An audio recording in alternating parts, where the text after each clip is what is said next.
जसं खाली बसून जेवण करणं हे भारतातलं मेन आहे, की आपण उलट अशा बरोबर, काही-काही हॉटेल्समध्ये तर खाली बसून खास बरोबर. जेवायला अगदी देतात. बरोबर. खरं तर माझं असं आता म्हणणं आहे, की हा आजार जितका वाढत्या वयाचा आहे, हं. तितकाच जीवनशैलीचा सुद्धा आहे. जास्त होतो का हा आजार? ह्याला कोणीही चुकणार नाही. प्रत्येकाला हे कमी जास्त प्रमाणात 50शी नंतर होणारच आहे. नमस्कार, मी रश्मी टॉक मराठीमध्ये तुमचं स्वागत करते. गुडघ्यांचा आजार भारतात खूप जास्त पसरला आहे. कदाचित 40 ते 45 वयानंतर हा प्रत्येकालाच होतोय.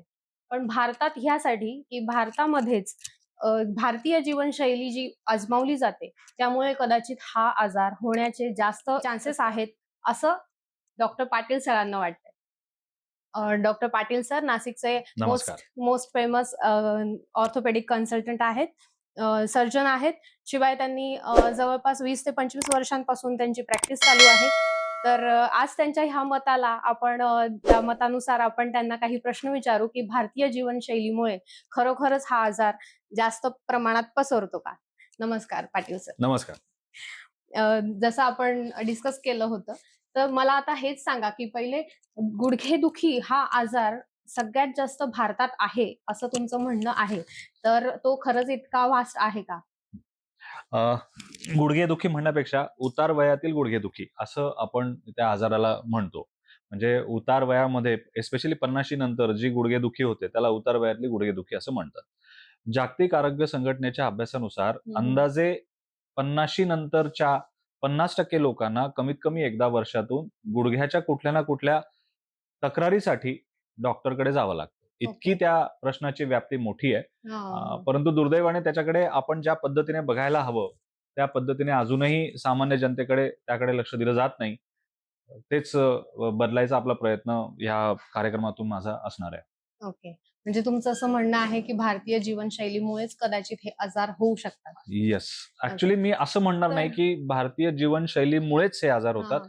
माझं असं म्हणणं आहे, की आपली भारतीयाची किंवा एशियातल्या हां, हां. लोकांची जी जीवनशैली आहे, हं, हं. ती अतिशय जास्त प्रमाणात कारणीभूत आहे. हं, वाढतं वय हे त्याचं सगळ्यात महत्त्वाचं कारण आहेच. हं. त्याच्याबद्दल वादच नाही. म्हणजे ते महत्त्वाचं कारण आहेच. हं, हं, पण हं. त्यासोबतच एशियन पॉप्युलेशन एस्पेशली भारतामध्ये ज्या पद्धतीची जीवनशैली आपण अंगीकारतो, हं, हं. त्याचा अतिशय महत्त्वाचा रोल त्या आजारामध्ये आहे. ओके. आणि गुडघेदुखी चालू व्हायच्या आधीच बरेच लोकं म्हणजे साधारण गुडघेदुखी माहिती पण नसते बऱ्याच जणांना. एखाद्या प्रॉपर वयामध्ये साधारण 25-26 च्या वयामध्ये मुला-मुलींची हेल्थ थोडी जास्त वाढते. मग वजन कमी करण्याच्या दृष्टीने ते जिम लावतात, वेगवेगळे व्यायाम प्रकार करतात. तर ज्यांचं एक्स्ट्रा खूप जास्त वजन आहे, खूपच जास्त हेल्दी आहेत, अशा लोकांना ह्या अशा जिम वगैरे लावल्यामुळे जास्त होतो का हा आजार? नाही, तसं नाहीये. खरं तर 50शी पर्यंत किंवा 45शी पर्यंत आपण असं म्हणायला हरकत नाही, की गुडघ्याच्या सांध्यामधलं जे आवरण आहे 2 हाडांचं, ते हं, हं. बऱ्यापैकी शाबूत असतं, चांगलं काम करत असतं. त्याच्यामुळे त्यासाठी आपल्याला वेगळं काही करायची गरज नाही. गरज नाही. तुम्ही म्हणता तसं तरुण लोकांनी जर त्यांच्या हं, हं. शारीरिक क्षमतेपेक्षा जास्त व्यायाम व्यायाम केला केलात. किंवा हां. गुडघ्यावर ताण येईल हं. अशा गोष्टी केल्याने हा आजार होतो असं अजिबात नाही. ओके. म्हणजे व्यायामाचा आणि त्याचा असा काही संबंध नाहीये. 50शीच्या आधी किंवा जेव्हा तुमचे गुडघे शाबूत आहेत, तुमच्या गुडघ्याच्या ओके. सांध्याचं आवरण शाबूत आहे तोपर्यंत. बरं. 50शीच्या नंतर मग हे व्यायाम प्रकार चेंज करायला हवेत का म्हणजे? करायलाच हवे. त्याचं कारण असं आहे, की वाढत्या वयानुसार हं. आपल्या गुडघ्याच्या सांध्याचं जे आवरण आहे, हं, ते हं. बदलत असतं. त्याच्यामध्ये जसं आपले केस पांढरे होतात, ओके. कातडी अगदी पूर्वीसारखी राहत नाही. हां. तसेच आपल्या सांध्याच्या आवरणाचं सुद्धा झीज व्हायला लागते. ओके. त्याच्यात क्रॅक्स यायला लागतात आणि ते बरं. पसरतात. ओके. ह्यालाच आपण संधिवाताची सुरुवात झाली असं म्हणतो. ओके. मग हे सगळ्यांमध्ये होत असतं का? ह्याला कोणीही चुकणार नाही. प्रत्येकाला हे कमी जास्त प्रमाणात 50शी नंतर होणारच आहे. ओके. काही लोकांना त्रास अगोदर जाणवतो, काही लोकांना थोडासा उशिरा जाणवतो. हं, हं, हं. पण जसं तुमचं वय वाढत जाईल, तसं गुडघेदुखी सुरू होण्याची शक्यता वाढत जाते.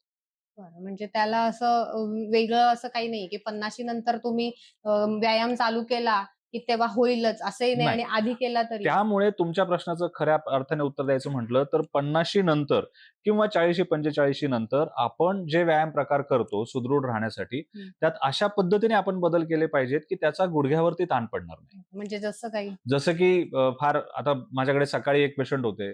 त्यांचं म्हणणं होतं त्या साठीमध्ये त्यांचं म्हणणं आहे, मी दर रविवारी सकाळी पांडवलेणी चढायला जाते. तर मी त्यांना सल्ला दिला, की साठीमध्ये जेव्हा तुम्हाला संधिवाताची सुरुवात आहे, एक्स-रेमध्ये सुद्धा बदल झालेले दिसतायत, तुम्हाला तक्रारी सुरू झाल्यात, तेव्हा फक्त तेवढ्यासाठी फक्त की आपल्या ग्रुपबरोबर जाण्यासाठी किंवा प्युअर मोटिव्हेशनवरती तुम्ही पांडवलेणी चढण्याचा कार्यक्रम करू नये. त्याच्याने गुडघ्यावरती ताण जास्त पडणार आहे आणि गुडघ्याची झीज जास्त वेगाने होणार आहे.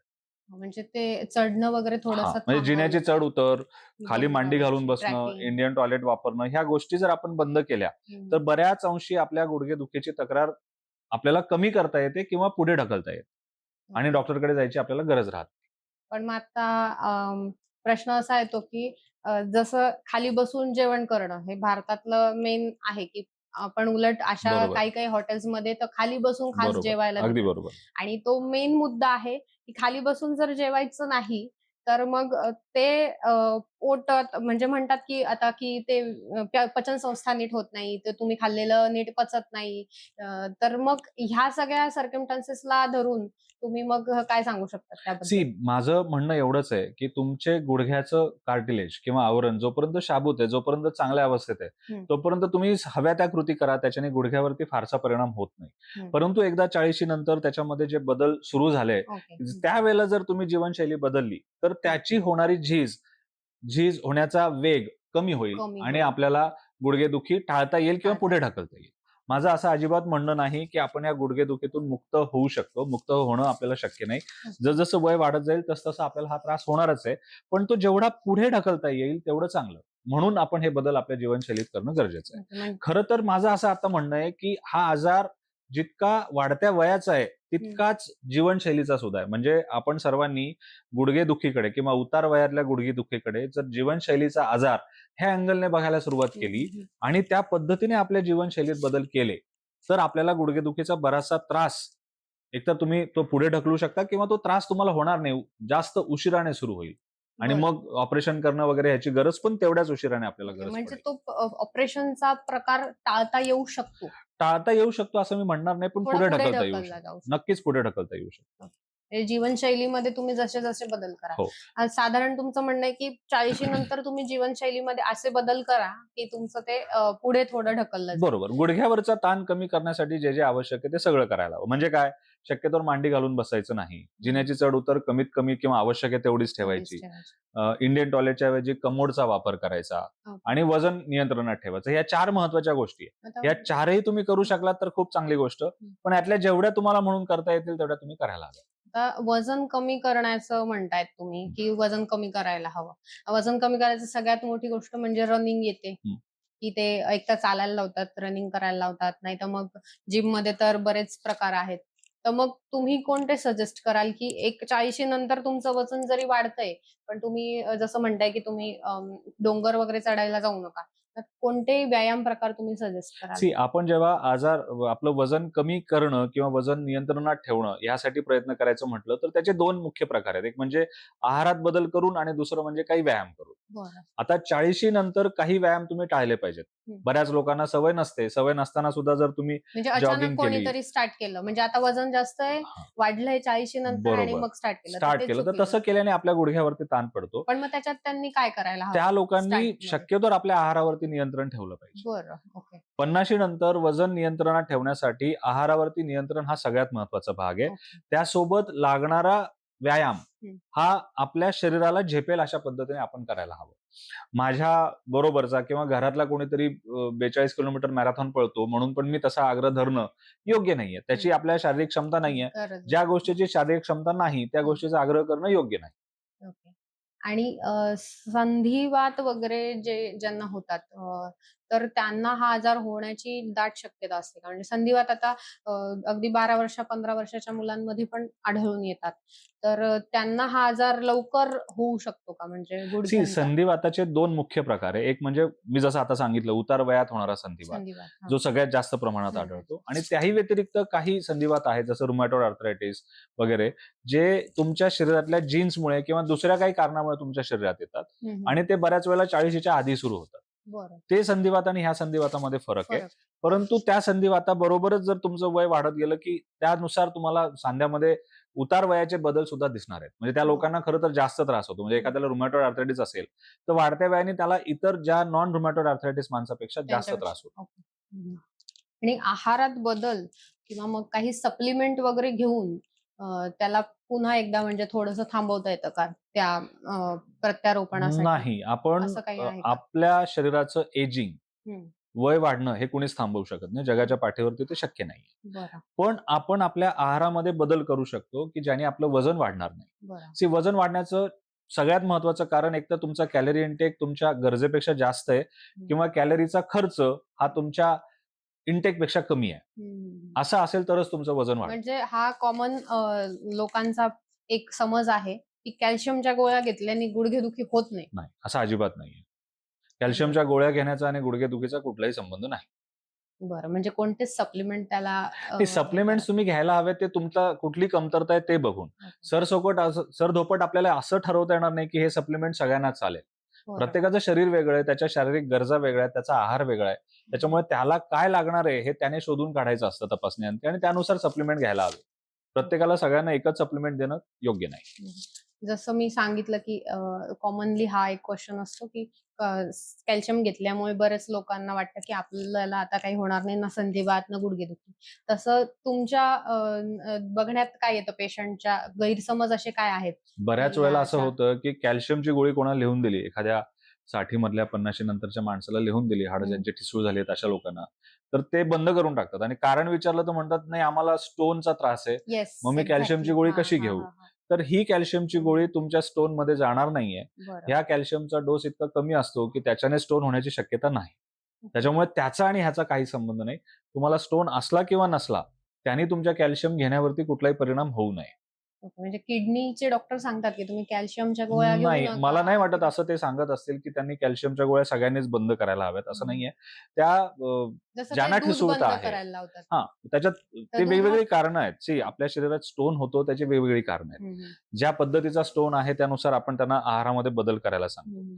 पण तुम्ही कॅल्शियमची गोळी घेतली हाडांच्या ठिसूळतेसाठी, तर त्याने तुम्हाला स्टोन होणार आहेत, असं अजिबात नाही. हा एक गैरसमज आहे. असं व्हायची शक्यता जवळ-जवळ शून्य आहे. गुडघेदुखी हा जो अनुभव ज्यांनी घेतलेला आहे किंवा ज्यांना ट्रान्सप्लांट करायचा जे विचार करतायत, म्हणजे गुडघेदुखी खूपच जास्त आहे आणि ट्रान्सप्लांट करायचंय.